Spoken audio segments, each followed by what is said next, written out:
again.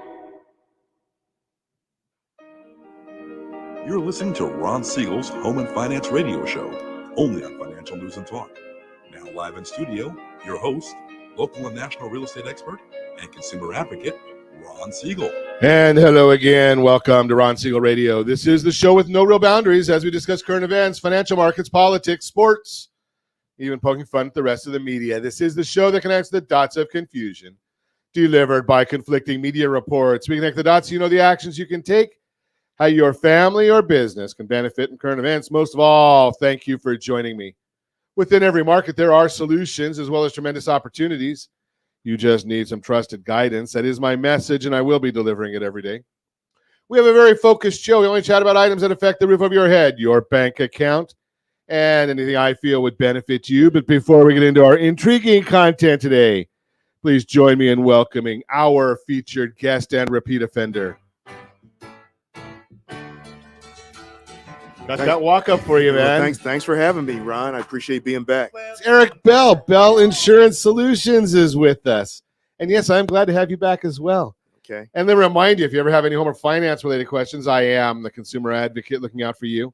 And you can reach out to me directly, 800-306-1990, 800-306-1990, or ronsiegelradio.com.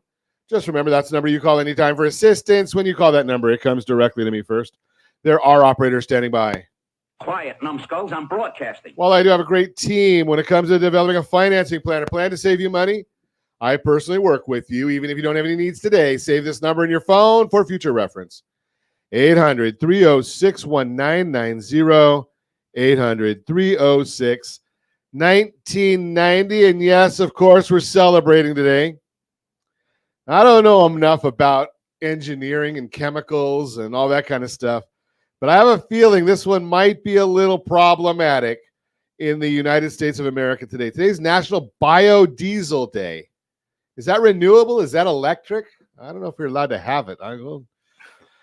National Awkward Moments Day. That's any day that ends in a Y for me. So National Awkward Moments Day. Sloppy Joe Day. Where are you getting Sloppy Joes anymore? I don't even know where you go and get a Sloppy Joe. But, you know, I like Sloppy Joes. Okay. And Lacy Oatmeal Cookie Day. I've beaten anorexia. So I understand these things, and I looked this one up because I like oatmeal cookies. I like oatmeal cookies if you put a chocolate chip in them too. Think about that, Josh. I know you're a chocolate chip guy. How about chocolate chip oatmeal cookies? But Lacy Oatmeal Cookies, that's a thin one with ice cream on top of it. Can we put whipped cream on that too? I think we can. Hey, let's take a look and see what the markets are doing today. The Dow Jones Industrial Average is up 146 points. S&P 500 is up 42. NASDAQ is up 173.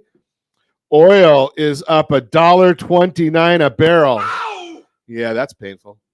What's driving the markets? We'll look at that in a minute, but let's take a look. Gasoline prices, they are up again. California, $4.91 a gallon for gasoline. That's on average throughout the state. $4.91. It's embarrassing, isn't it, that Hawaii is at $4.70? I'm just throwing that out there because they get their gasoline. I'm sure it's shipped in from California, maybe Mexico. Who knows? But I'm sure it's shipped in from somewhere because they're not producing it there. And it's cheaper than it is here in California, as we do each morning. Josh is at $4.19. Take off a half a dollar because if you're in one of the big cities, is probably about right. And Arian, my loan assistant, $3.03 a gallon. $3.03. Wow. I guess the oil companies like Mississippi better than California because the governor tells us that they're just gouging Californians or the gas prices. It drives me crazy. Hey, take a look at these stocks. What drives the market anymore? It's the Magnificent Seven. What's the Magnificent Seven? Yeah, that's Alphabet, and which is Google, and Microsoft, and NVIDIA, and there's a few others in Amazon, a few others in there, Tesla. But the Dow being driven today, two stocks that are up big time. So we learned, and it's funny how the market works. So Microsoft and Google have been working on AI products. Apple says they have, but we have nothing to see for it. Well, now maybe Apple hasn't been doing such a good job because they're getting in bed with Google, and they're going to want to put up Google's Gemini product on the Apple devices, putting both stocks, putting them up in the marketplace today. So that's a biggie right there. Now, hopefully Gemini will get their act together because they had some serious problems in the past just on some of their DEI issues. Unbelievable that they even deal with that in there, but it is what it is. Let's see what else is going on. Yeah, we're going to talk about it. Tomorrow's going to be a big day on Ron Siegel Radio, so you're going to want to make sure you tune in. We're going to be talking about the National Association of Realtors proposed settlement. There are so many people out there that are not talking about this as being a proposed settlement. Thank you. I appreciate that. Our Facebook user friend, Genius Ron Siegel. I'm going to save this for my wife because I want her to know that. She won't agree. But hey, you know something? The National Association of Realtors, it's a proposed settlement. And the media, all they say is it's a settlement for $480 million. But if you read the settlement or understand the settlement, the National Association of Realtors is paying up that $480 million. There's about $1.5 billion, 1.5 billion more that's coming from some of the biggest real estate companies in America under the proposed settlement. Now, they're also going to be putting in there that we've got to get rid of some of the clarity. We want to make the transparency needs to go away, is what the settlement is saying. So when the real estate agents cooperate, the buyer's agent and the listing agent cooperate, well, they're not allowed to put that out there through the MLS anymore. So didn't that help for some clarity and some transparency? Can't be listed on the MLS. Wonder why that would be. However, the listing agent's website can have that on there. So you got to wonder, what is this all about? Why would they say it's okay? The listing agent can have it on there, but on their own website, but they can't put it in the MLS. So cooperating agents, buyer's agents, they have to go to the listing agent's site every single time to get the information if they want it. It's going to be a challenge. It's going to be interesting to see what happens. There's several other factors to it. We're going to go over the entire issue tomorrow. We're also going to put out some solutions on how to navigate this the legal way, because one of the unintended consequences that always comes from these settlements is they have the attorneys go in there and they all work on settling. What does the class action attorney want? Money. They had already said once they won the lawsuit back in October 31st, talk about trick or treat. They came out and they've now come out and said, we've been working for free all this time because they do these things on a contingency. No money's been transacted. They want to get money. So they're motivated to settle in some way. Now, the settlement, if you've been contacted by some of these copycat attorneys, the settlement has language in there to encapsulate all of these. So you may not even need to go with that new class action copycat. Part of the things we'll talk about more tomorrow in depth. Also, we're going to look at how can you follow the law or this settlement, which will be a ruling, because the reason it's proposed is it has not been signed off by the judge yet. But we'll also talk about that. How do you navigate underwriting guidelines, the guidelines to get a loan, which 70% of the loans are coming from the government. They go through intermediaries, but Fannie Mae, Freddie Mac, they buy them, or USDA, FHA, or VA insure them. How are you going to navigate all of that? Because one guideline in the VA process, just for instance, says that the veteran cannot pay a real estate commission. Well, under the guideline, how are you going to deal with that? So we'll talk about all of that tomorrow. So make sure that you tune in. We're going to have a big in-depth conversation on that. Today, we're going to talk about getting old, if you're lucky enough. And we'll talk about how to navigate that issue, how to deal with it. We're going to have some ideas. We don't want you to run out of money before you run out of life. And Eric Bell is with us to give us some solutions on dealing with that. We'll also talk about tips to make your strongest offer on a home. Did somebody say rsrperfectoffer.com? rsrperfectoffer.com? Well, I'm sure we'll talk about that during that discussion, and we'll see if we can get to what exactly is mortgage APR. All that and more. Reach me anytime. Off-air number is 800-306-1990, 800-306-1990, or RonSiegelRadio.com. Facebook.com/Ron Siegel Radio. And if you missed any part of our broadcast, Ron Siegel 1 on YouTube. Ron Siegel, the numeral 1 on YouTube. Stay tuned. We'll be back in just a few. Ron Siegel Radio. Your home and mortgage connection. Hey there, friends. Wondering if now is the right time to buy a home? Or are you waiting for a bunch of foreclosures? The facts speak loud and clear. Defaults and foreclosures are down, sure. We might be headed towards a recession. But did you know interest rates typically drop and real estate values often go up during a recession? So what are you waiting for? Higher prices or higher payments? Don't navigate these waters alone. Connect with RonSiegelRadio.com today. That's RonSiegelRadio.com. You're listening to Ron Siegel's Home and Finance Show with local and national expert Ron Siegel. Now, here's Ron. Welcome back to Ron Siegel Radio. Within every market, there are solutions as well as tremendous opportunities. You just need some trusted guidance. That is my message, and I will be delivering it every day on Ron Siegel Radio or anytime at 800-306-1990, 800-306-1990. The Mortgage Minute today being brought to you by our friends at Geneva Financial. When you're ready for that next home loan, Geneva's got the programs and the products. You just need to make the call, 800-306-1990, 800-306-1990. And every day at this time, OBMMI, they provide the most comprehensive, accurate, timely, and interactive analysis of pricing ever conducted in the mortgage industry, calculated from actual locked rates, with consumers across 35% of all mortgage transactions nationwide. They give us the locked rates. They don't tell us APR, points paid, or points received. Locked rates is what you use to calculate your mortgage payment every month. 30-year conforming rates. These are Friday's numbers, the latest that are available. Friday's numbers, 30-year conforming rate up 6.867. 30-year jumbos down 7.091. 30-year FHA 6.685. That was up a little bit. 30-year USDA, that's generally our rural areas, no down payment required, 6.642. And the 30-year VA loan, that's the best loan on the market for those that earned it. We appreciate our veterans every day, all day. Let's see, that one was down on Friday, 6.499. Those are all 30-year fixed rate loans. If you want our commentary, we do put out a commentary every morning on what we look at for the mortgage world. You can get a hold of that, rsrmarketminute.com, rsrmarketminute.com.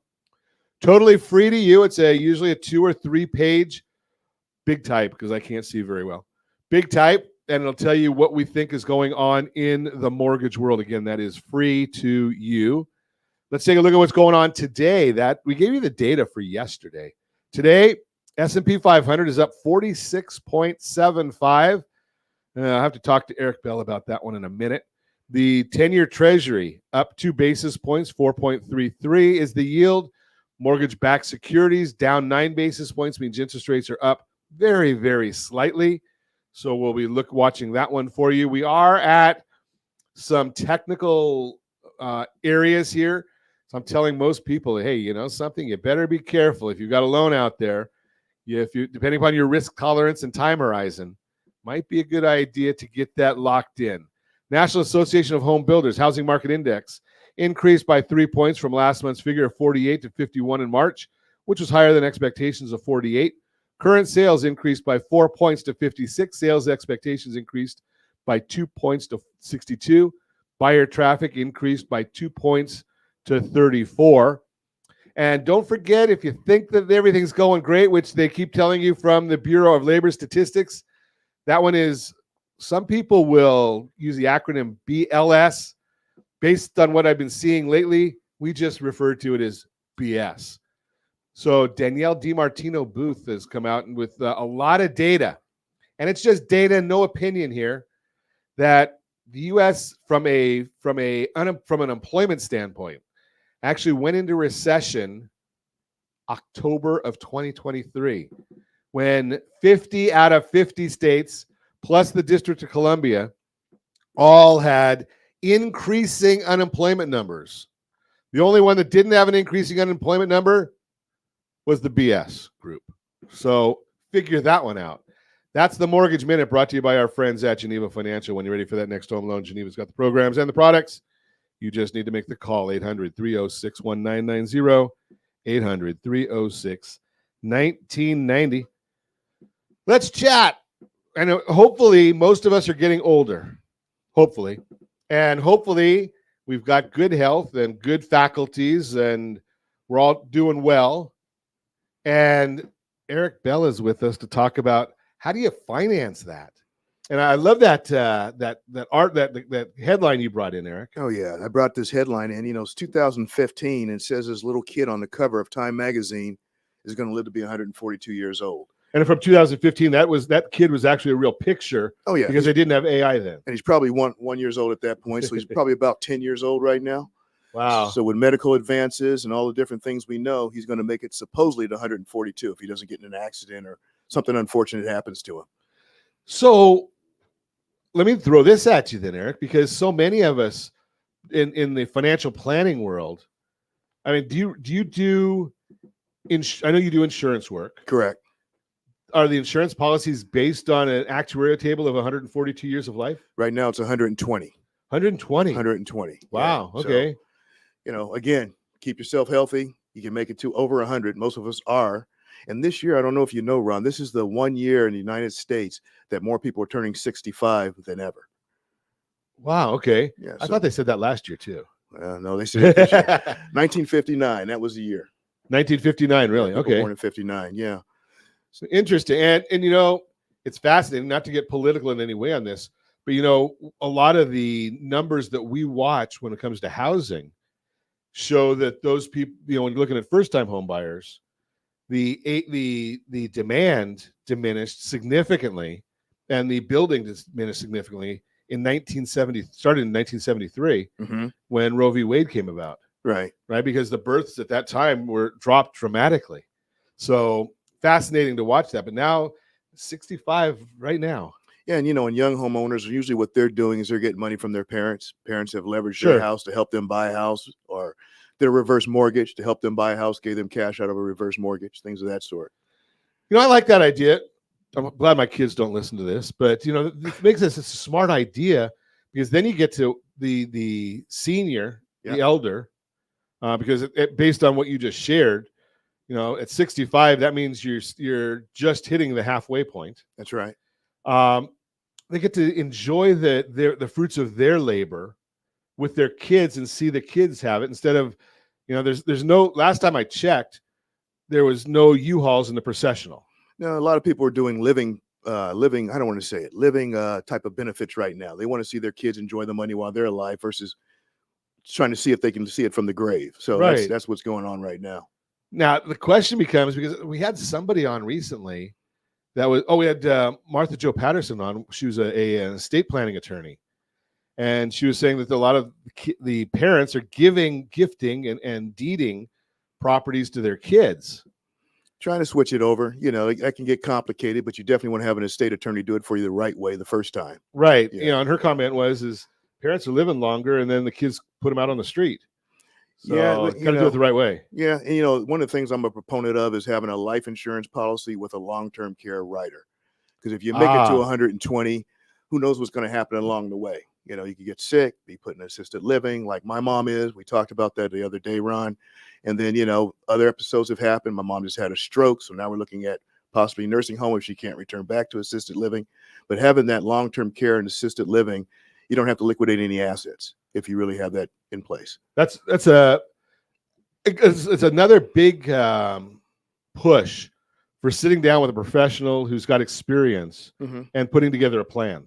Oh, yeah. I mean, you and I talked about it. We were young at one time and kind of knew what we knew, but we know a little bit more now, but we're always learning. So, yeah, sitting down with someone, in my mind, who's tenured in their space is by far the best thing to do. So let's throw this out there. What about somebody like me? If I do the quick math, I think I'm 61. Okay. Oversized, Okay. pretty good health. Yeah. Can you still get an insurance policy anyway at this age? You probably could, but you'd be rated. Just depends on internally what's going on. Weight's one factor, but also, your blood, all still the have different some. factors. You got some, but you got to see what's going on with it. Okay. But all the other factors, more factors than just size that comes into play. So you made a comment there that we need to. I'm a simple guy. What does it mean rated? Isn't everybody rated? Well, you got super preferred. Those are the people that are absolute good health and everything checks out. They're the ones that finished the marathon yesterday. Probably. Yeah. And then you got the preferred, a little bit below that. You got standard, which I qualify for. Then you start going up the scale to about D or G in terms of your rating. And that just means it costs more for the life insurance. Okay, so if I get but I still can get it. Correct. And I can still get that rider then. You sure could. Okay, so no, it would how you would miss the riders if you had an incident where you needed long-term care in the last, I want to say 5 years, they probably would not give you the long-term care rider. Okay, Yeah. so but that would also be tied into the rating then, because you'd Correct. probably be rated if you had an incident in the last 5 years. Oh yeah. Okay, Yeah. so it's never too late then. No, and and let's say it is too late for someone. There's always, let's say you're doing a reverse mortgage, you took some money out of that and you want to invest it somewhere for a lifetime income, you can buy an annuity with a long-term care rider on it also. So it's not really qualifying for life insurance per se, but using a life insurance product. So you made a comment there, Eric, and I want to get into this because it is a little soapboxish. Okay. So I was watching the business channel last week, and there was a guy on there that was up in the Pacific Northwest and said, you never, ever, ever want to use an annuity. And I just, sometimes I have to hold myself back from throwing something at the TV when people are on there like that. Yeah, that's what they say, and the thing I like about insurance products, there's guarantees around them. Right. When you get to a certain age, you want guarantees. You don't want the volatility of the markets. You and I started as brokers years ago. You don't want that volatility of the markets. You want to have a steady, consistent thing that you can count on, and insurance products provide that for you. And so my soapbox is that there are no bad products out there. There are bad applications of products. Correct. I agree. Right? I mean, for this gentleman that, for his clientele, maybe the annuity isn't the right tool, but for somebody else, the annuity might be the best tool. Yeah, and I would put it up against probably anything depending on what your age is and what you're trying to accomplish. There it is. Yeah, so it's not the product that's bad. It could be the application could be, or maybe it's not. I mean, it's just you have to have somebody that's going to make. My point is, you can't make anybody that makes a blanket statement like that. To me, I think is a little bit misleading. Well, you know what happened, Ron? Just same thing with reverse mortgages. They weren't bad many years ago. Annuities may have been bad or got a bad reputation many years ago. But everything has evolved, and everything's a lot better and works for the right situation. That's the key thing right there. We're going to continue our conversation with Eric Bell when we come back. You're listening to Ron Siegel Radio, discussing your real estate, current events, and the financial markets. We will also chat about 4 tips to make your strongest offer on a home. You can reach me anytime. Our off-air number, it's 800-306-1990, 800-306-1990, or RonSiegelRadio.com, Facebook.com/Ron Siegel Radio. And if you miss any part of our broadcast, Ron Siegel 1 on YouTube, Ron Siegel, the number 1 on YouTube. Stay tuned. We'll be back in just a few. Ron Siegel Radio. Your home and mortgage connection.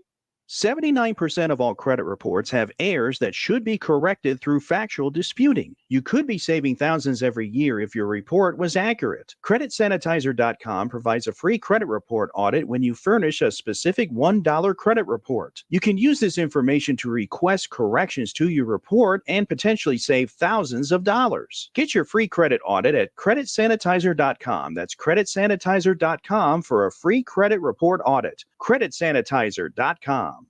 You're listening to Ron Siegel's Home and Finance Show with local and national expert Ron Siegel. Now, here's Ron. Welcome back to Ron Siegel Radio. Within every market, there are solutions as well as tremendous opportunities. You just need some trusted guidance. That is my message, and I will be delivering it every day on Ron Siegel Radio. Or anytime at 800-306-1990, 800-306-1990. The Mortgage Minute today being brought to you by the Real-Time Real Estate segment. We already did the Mortgage Minute. Is it Monday? I guess the day goes on. I'm still stuck there. Maybe is it time for a nap yet? the real-time real estate segment brought to you by rsrmoney.com, rsrmoney.com. Glad I have Josh in the background telling me that I screwed up there. 4 tips to make your strongest offer on a home. Did somebody say rsrperfectoffer.com? They might have said that somewhere, rsrperfectoffer.com. Are you thinking about buying a home soon? If so, you should know today's market is competitive in many areas because the number of homes for sale is still low. And that's leading to multiple offer scenarios and moving into the peak home buying season this spring. This is only expected to ramp up more. Remember these 4 tips to make your best offer. Number 1, partner with a real estate agent. Rely on a real estate agent who can support your goals. As Pods notes, quote, making an offer on a home without an agent is certainly possible, but having a pro on your side gives you a massive advantage in figuring out what to offer on a house, unquote. Agents are local market experts. They know what's worked for other buyers in your area and what sellers may be looking for. That advice can be game-changing when you're deciding what offer to bring to the table. Number 2, understand your budget. Knowing your numbers is even more important right now. The best way to understand your budget is to work with a lender so you can get pre-underwritten, the modern loan approval. No, the pre-underwrite, that's old. It was good. Fast Pass, that's old. It was good. Pass Go, that's old. It was good. The modern pre-approval is the way to go nowadays. Doing so helps you be more financially confident and shows sellers you're serious. That gives you a competitive edge. As Investopedia says, quote, sellers have an advantage because of intense buyer demand and a limited number of homes for sale. They may be less likely to consider offers without pre-approval letters, unquote. Number 3, make a strong but fair offer. It's only natural to want the best deal you can get on a home, especially when affordability is tight. However, submitting an offer that's too low does have some risks. You don't want to make an offer that'll be tossed out as soon as it's received just to see if it sticks. As Realtor.com explains, quote, an offer price that's significantly lower than the listing price is often rejected by sellers who feel insulted. Most listing agents try to get their sellers to at least enter negotiations with buyers to counteroffer with a number a little closer to the list price. However, if a seller is offended by a buyer or isn't taking the buyer seriously, there's not much you or the real estate agent can do, unquote. The expertise your agent brings to this part of the process will help you stay competitive and find a price that's fair to you and the seller. Number 4, trust your agent during negotiations. After you submit your offer, the seller may decide to counter it. When negotiating, it's smart to understand what matters to the seller. Once you do, being as flexible as you can on things like moving dates or the condition of the house can make your offer more attractive. Your real estate agent is your partner in navigating these details. Trust them to lead you through negotiations and help you figure out the best plan. As an article from the National Association of Realtors, NAR explains, quote, there are many factors up for discussion in any real estate transaction, from price to repairs to possession date. A real estate professional who's representing you will look at the transaction from your perspective, helping you negotiate a purchase agreement that meets your needs, unquote. In today's competitive market, give me a call at 800-306-1990, 800-306-1990. Let's chat about your goals. Let's get you in position to make those come true. Again, real-time real estate segment brought to you by rsrmoney.com, rsrmoney.com. Continue our conversation this morning. Eric Bell, Bell Insurance Solutions, is our guest, chatting about how do we just plan for the future. That's the biggie right now, is understanding, we're all getting older. We're going to live longer. And a big worry for many, many people, I've heard this for the last 25 years, maybe more, is I don't want to outlive my money. So you got to have a plan. So what are some of from our seniors doing, Eric, to help protect their assets, maybe create some sort of a legacy? It all starts with the discovery meeting, Ron, just finding out more about them, more about the family dynamic, who they're trying to take care of in their passing and who they might be trying to take care of, while they're alive. A lot of parents are skipping the children and going to the grandchildren in many cases. I like my grandchildren better than my kids. Well, my grandson. The parent is usually the enemy between the kid and also the parent. Exactly. So it's the two against the one in the middle. Exactly. Yeah. As you get older and older, and the grandkids are there, you start saying, something. Could I skip that middle stage? That's right. And a lot of people doing generation skipping trust, things of that sort on a portion of their wealth. But I guess lining up with a good estate attorney, talking to a good financial planner or a financial person such as me, And also, having a good mortgage person in your hip pocket, because if you got your assets a mortgage or real estate, commercial or residential, you want to be able to do the right thing with it. Household board of directors. I should copyright that term. A lot of people are doing it. Household board of directors. I mean, they're having that insurance planner, financial planner, CPA, estate planning attorney, family lawyer, whatever you need, realtor, lender. Well, all people can't be at one company. Usually you got to go to several sources to get the absolute best brand or best type of person for each particular situation, but have them working in collaboration with each other.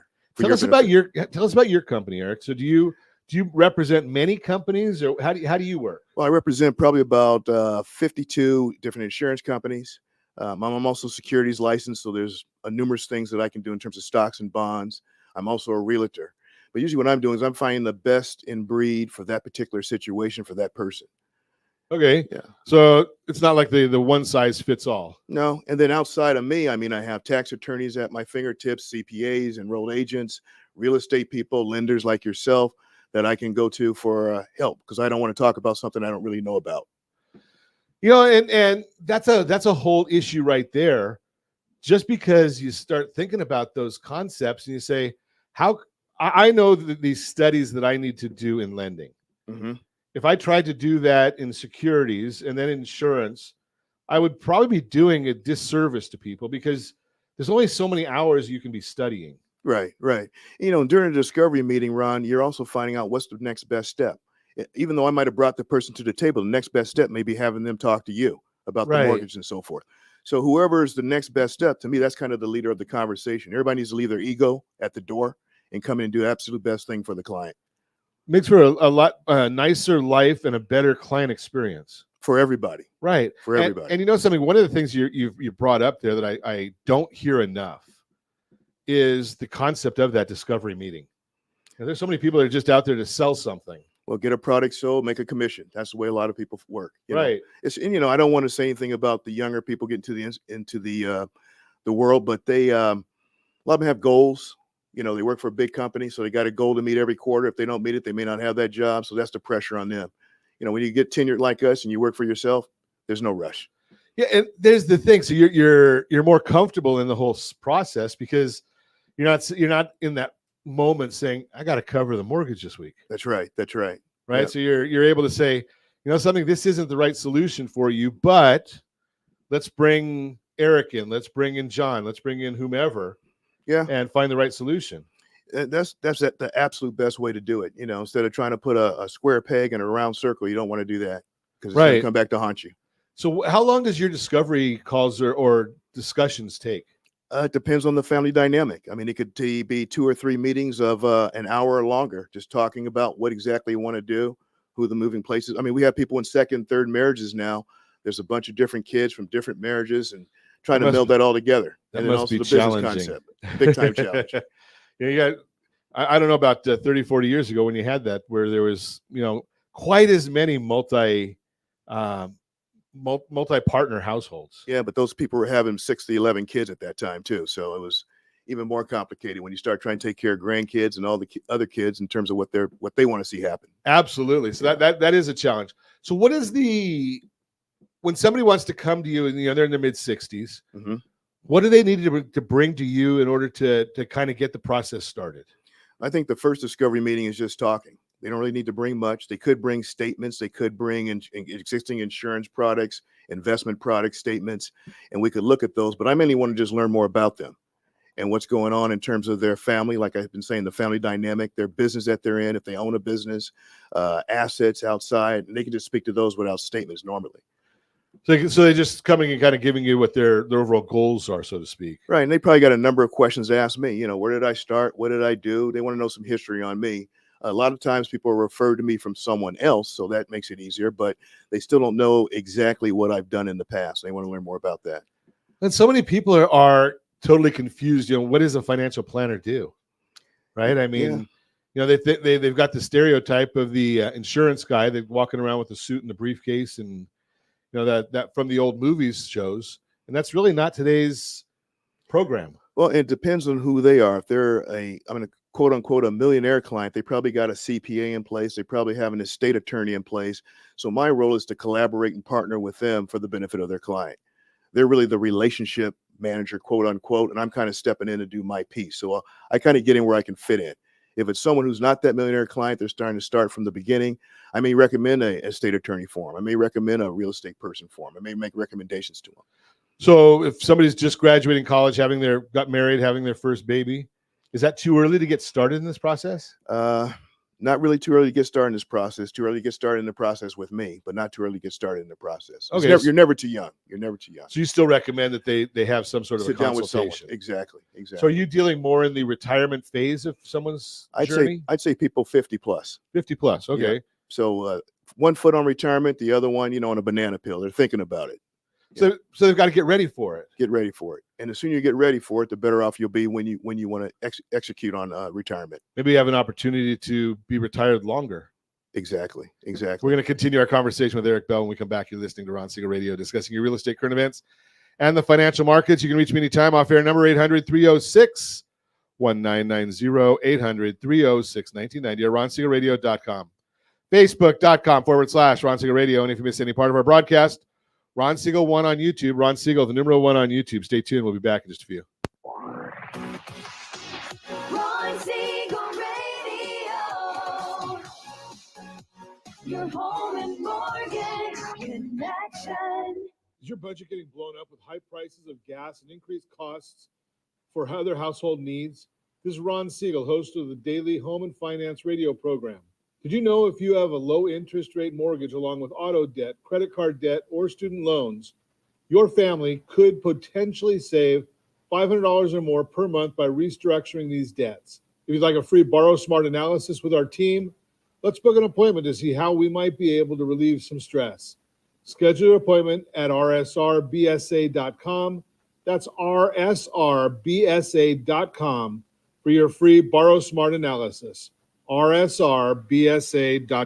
You're listening to Ron Siegel's Home and Finance Show with local and national expert Ron Siegel. Now, here's Ron.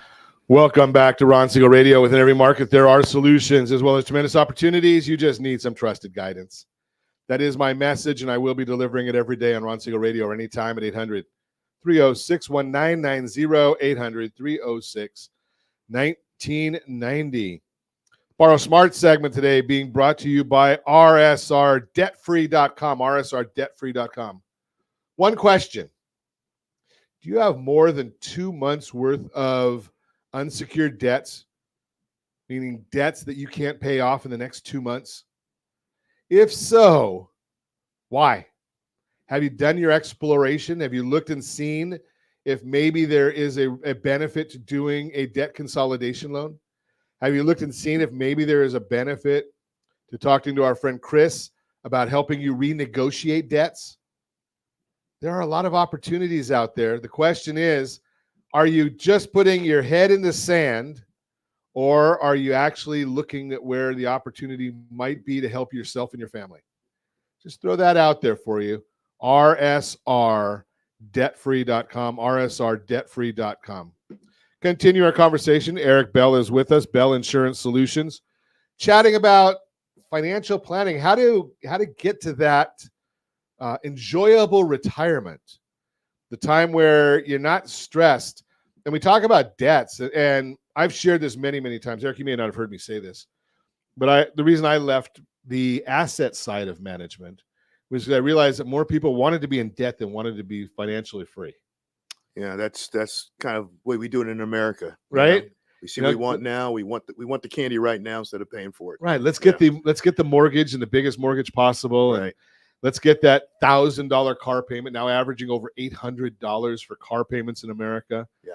I want to go on a trip, so I'll just put it on a credit card. And that's all fun till you get to be about 50.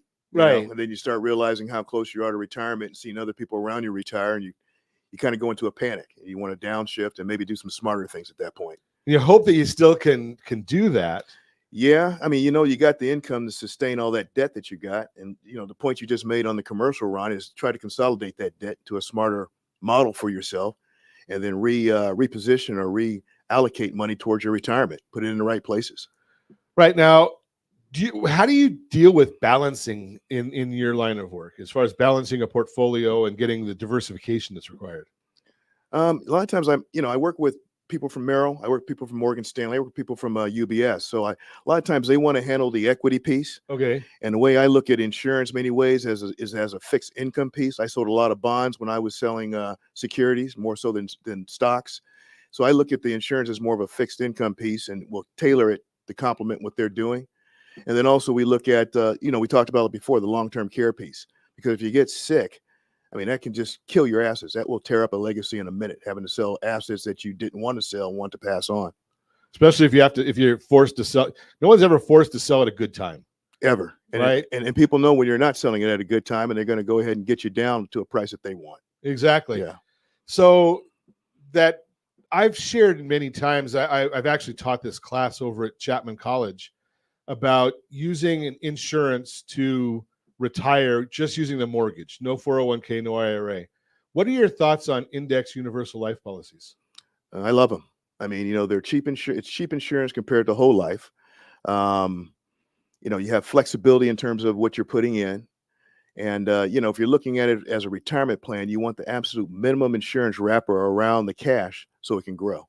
You're not buying $1 million policy. You're buying the minimum insurance wrapper around the cash that you're putting in so it can grow and you can take it out when you get ready to. And there's a lot of people that don't understand that you want the minimum insurance possible. I know. And there's a lot of insurance guys that won't tell you that. Right. So, you want to make sure you're dealing with someone who's going to put the minimum insurance around that cash to have it grow for you. Now, I know that when I was at Merrill Lynch back at the turn of the century, I hate saying it that way, but you're dating yourself. Exactly. You used to say, well, you can't pull money out of your real estate and put it into investments. And I used to say, something?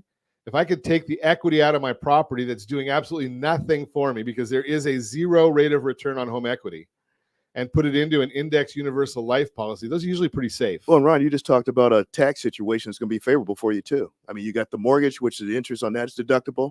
You're moving into an annuity, which is now not a qualified annuity, it's a non-qualified annuity. So that your taxable events on the distributions is minimal. Right. It's minimal. Yeah. Yeah. And you're from what I understand, and I'm not a tax guy, so consult your tax people. Either one of us are. Either way. Both, right, exactly. Let's make that disclaimer. And Eric's licensed, so we're not giving individual advice. Yeah. Right. This is educational stuff. If you want individual advice, call and make an appointment. Right. So you could when you go and you start taking the money out of your annuity or your IUL down the road sometime. Right. You're taking out, from what I understand, you're borrowing against it. Correct. You're borrowing against your life insurance death benefit is what you're doing. But you can only borrow the cash value, but it's going to be offset by the death benefit if something were to happen to you. So usually when I mention the word borrow, that means that there's not a taxable event there. Correct. Tax-free. Right? Yeah. So if I borrow against my house, there's not a taxable event. Tax-free. If I borrow against my insurance policy, that's not a taxable event. I love tax-free, tax-free. I like those Everybody words, does. Right? Everybody those are my two does. favorite words. Yep. Right. And then when you go to when you pass, there's benefits with the insurance world to your estate from insurance benefits. That's correct. What you borrow will be subtracted from that death benefit. The proceeds will go to your beneficiary or trust on a tax-free basis. We said tax-free again. I know. That's 3 times. I'm stuck on that. I like that idea. Yeah. So the whole idea here is, and I've said this many, many times, if you ever hear a financial individual say that a product is bad, well, number one, if it was bad, it would be all over the media and everybody would be talking about it, and there wouldn't be very many people offering it. So the question becomes, then you need to take, as a consumer advocate, I'm going to tell you, look deeper and see why. Is it because it doesn't pay that individual? Maybe. You might want to be talking to somebody who says, something, the product is not bad. It might be bad for your situation because X, Y, and Z are better, right? And you can offer those things. That's called education. And I hate to say this, but my late friend Steve Harney, he just passed away a couple weeks ago. He used to say that the people that are in the financial world should be acting with the heart of a teacher, right? I mean, when your discovery call, that initial call, when you talk about it, you're not looking to You're not expecting to bring in a new policy and sign the dotted line. No, not at all. Not at all. It's going to probably be 2 or 3 meetings and conversations, and maybe a Zoom meeting also before we actually get to that. Yeah. Right, because you got to find out what the right product is for the right person. And when you said you have 50 some companies that you work with, Even the right insurance company within what I have available to me, I got to pick the right one for that person based on what they tell me. Yeah, right? Yeah. And that's a big issue. I think a lot of times when you, and not to put down the guys and gals that work for a specific company, Mm-hmm. but if you work for a specific insurance company, XYZ Insurance, That's all you're pushing. then you're pushing that company, because it's like going to the big bank. You go and ask the guys over at Chase what Bank of America's rates are today. They don't know. They have no idea. No right? idea. Because their product is their product. Exactly. So I'm a big fan of when you have multiple companies that you can, find the right source for the right person. Yeah, the non-proprietary model has definitely been the best thing for the client. We're not using proprietary products. That's for sure. So you said it much more eloquently than I did. Say it again. Yeah, non-proprietary by far is the best thing for clients. Like I said, one company can't be all things to everybody. So the way my approach is to bring in the seasoned, tenured professionals on what we need after the discovery meetings and execute. That easy. And that's the bottom line too, is finding people that are going to execute on behalf of the client is by far the best thing to do. And this day and age, you've got to really be chatting with a insurance professional that has your best interest at heart, because I'm going to call a spade a spade. I'm going to say 99.99999% of the people never read the insurance contract. Never. Right? Never. No, they don't. There might be that one in a zillion that reads it. Well, they read it, but they don't know what they read also, Yeah. So it's legalese and a bunch of other language that you probably don't understand because you don't see it on a daily basis. Right. Yeah. So you need to be able to trust that individual that you're working with, That's right. that they've got your best interest at heart. And you're going to get that after those 2 or 3 or 4 meetings that Eric's talking to you about. Well, and even after you get the insurance contract, you got a 30-day free look. You can look at it. We can discuss things. I always encourage people to look at it, read through it, mark things off so we can talk about it. And I'm going to also throw one other thing in there. Be very careful of going into any kind of these products, right after a major event. So it used to be that you couldn't buy earthquake insurance. I don't know if it is now. You couldn't buy earthquake insurance within 30 days of a major earthquake. Yeah, that sounds right. I'm not in the property and casualty. Right. That sounds right. Yeah. So don't do these things on a emotion. Yeah. Do them on getting educated and understanding what's going on in the whole process. And base it on facts. There you go. The facts for you. Yeah. Fact for exactly what's your situation, because my situation may not be the same as yours. You may not be 61 years old and bald, right? I mean, so big issues right there. If you want to meet Eric Bell, give me a call at 800-306-1990. Happy to put you in touch. And as always, I ask, set that first radio preset button to come back here and join Ron Siegel Radio, where we only speak about items affecting your house and your bank account. Thanks to all of our sponsors. Big thanks to Josh and Sean who are engineering us today. And of course, a special thanks to you for spending a little bit of your day with us. That's all for Ron Siegel Radio. Again, if you have any questions or to meet any of our guests, call me anytime, 800-306-1990, 800-306-1990, or ronsiegelradio.com. And remember, make a lot of money so you can help a lot of people and have a lot of fun. Have a great day. We'll talk to you next time on Ron Siegel Radio.